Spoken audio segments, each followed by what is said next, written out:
Normally one talks of rigging at polling stations, where the accusation is that the rival candidates carried out the rigging. But once the votes have all been brought to the office of the returning officer, who is a state official, and once the Form 45, that tabulates the result at every polling station, has been brought to the office of the returning officer, one expects that the final aggregate based on the results from each of the polling stations would be done fairly by the returning officer. Unfortunately, sadly, tragically, what happened between the night of the 8th and the 9th of February and during the course of the morning of the 9th of February was a massive assault on democracy in Pakistan. Fictitious Forms 47 were created, which had nothing to do with the underlying vote that had been cast on the 8th of February. The underlying Forms 45 that were delivered at the offices of the returning officers were tampered with, were discarded, and completely fictitious results were created in at least 90 National Assembly constituencies. Now this raises a very serious and troubling question for democracy going forward. What is the point in holding an election if you're going to create a result out of thin air? Why should people come and vote at all on polling day if the result is going to have nothing to do with how they voted? So now what we are facing is a permanent question mark over democracy going forward.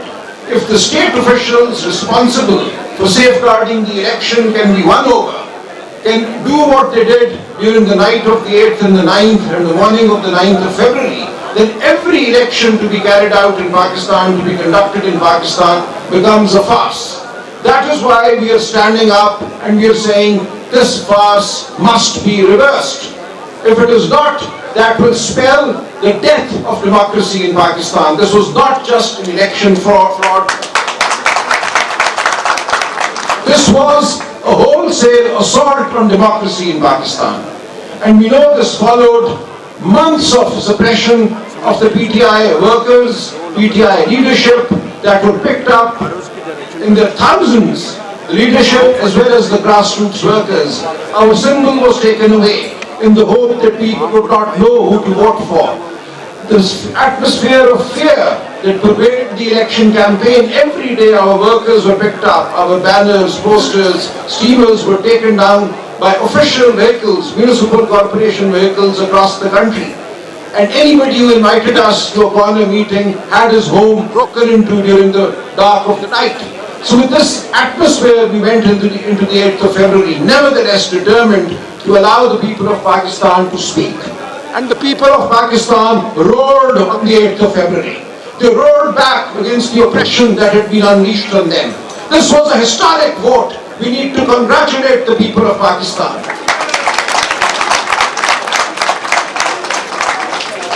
I went to polling stations in dark, dingy lanes, and I went to women's polling stations that day where illiterate women were standing, queuing in lines for hours, and they had actually painted our election symbols on their sleeves, on their hands.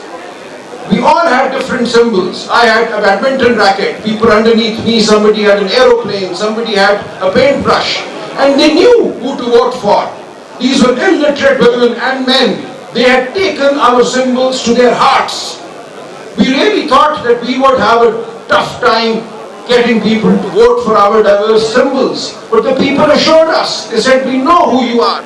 We know who you're standing for. We know what you're standing for. They cannot fool us by taking your symbol away. This was a magnificent effort by the people of Pakistan.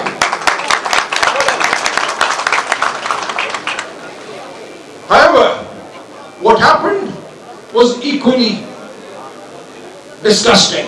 We have magnificence on one side and disgusting assault on the election on the other. So during the night, in my case for instance, in A128 Lahore, throughout the day the polling stations were swarming. It was a carnival atmosphere. And the Forms 45, as they started trickling into the RO's office, I was sitting there, I had gone there around 6:30 p.m. to be present. Every single polling station that had come in by 10 p.m., I had won. And the next morning when we got the Forms 45, I had a lead of 100,000 over the other candidate. 100,000. But at 10:30 p.m. I was ousted from the RO's office. There is a video of that as well, I could play that. So a contingent of policemen actually physically threw me and my wife, who was my election agent, out of the RO's office. My wife stood her ground, she sat on a chair, they physically lifted the chair and they threw us out. And thereafter they created the fake Form 47 that they announced at 1 p.m. the next day, the 9th of February, which had nothing to do. Now what they did was, what's ridiculous, they could not really take away my vote, so they declared that I had polled 160,000 votes in Lahore in my constituency.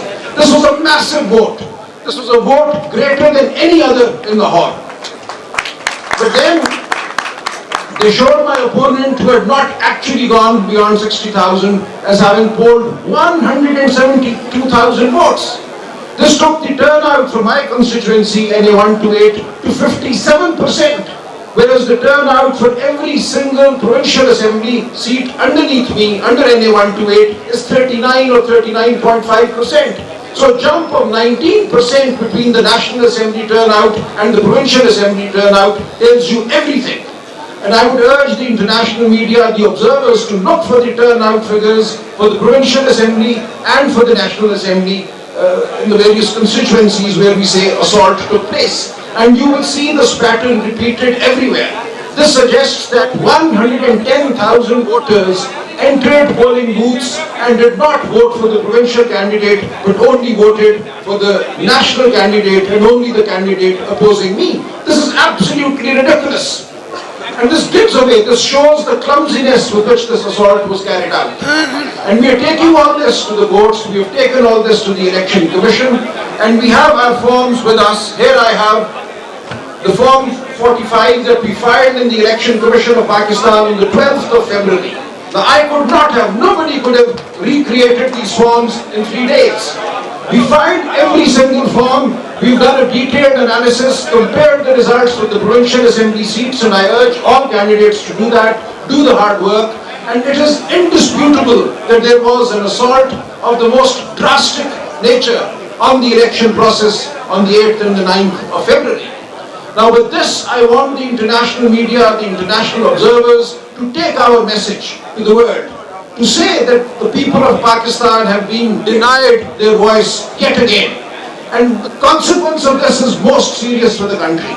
Kindly see, had we been allowed our fair number of seats, the PTI clearly would have emerged as the only federal party in Pakistan. We would have had at least 14 seats in Karachi. We would have had seats in Balochistan. We would have had seats everywhere. And we would therefore be the federal party that we actually are. But what they've done by the rigging that was carried out, they've turned every party into a small regional party. So what we have now is the People's Party as just a Sindh party. We have the PMLN, which got no more than 20 seats. With fake seats given to them, their figure has gone beyond 70.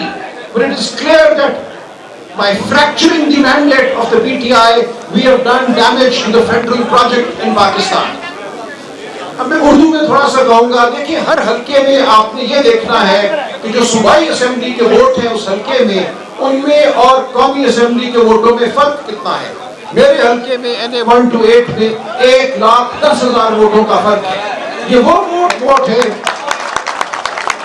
जो मेरे मध्य मुकाबिल को झूठ डाले गए, और ये चीज हर हल्के में हुई है। जब आप नेशनल असेंबली और प्रोविंशियल असेंबली के वोटों को उसी हल्के में देखेंगे तो आपको नजर आएगा कि उसने क्या। इससे ज्यादा आपको कुछ देखने की जरूरत नहीं है। आप हमारे सारे फॉर्म 45 तो देख ही सकते हैं, ये ऑनलाइन मौजूद हैं। इन फॉर्मों को कोई शख्स 2 दिन में नहीं बना सकता था। हमने इलेक्शन कमीशन में फर्म ये फॉर्म फाइल कर दिए ताकि ये इल्जाम न लगे कि किसी ने ये बाद में बनाए हैं। लेकिन इन फॉर्मों से ज्यादा जो फर्क है प्रोविंशियल और नेशनल का, वो आपको सब कुछ बता देता है। हमारा पैगाम लेकर जाइए जमहूरियत की खातिर, पाकिस्तान की इस्तेहकाम की खातिर, और सारी दुनिया को बताइए कि जब तक पाकिस्तान में जमहूरियत को मौका नहीं मिलेगा, पाकिस्तान में इस्तेहकाम नहीं आएगा। बहुत शुक्रिया। Thank you so much Salman भाई। नाउ नेक्स्ट यहाँ हम अपनी बहन अलीमा आपा को खुशामदीद कहते हैं, और मैं कहता हूँ जोरदार तालियां होनी चाहिए हमारी इस बहन के लिए जिसने अपने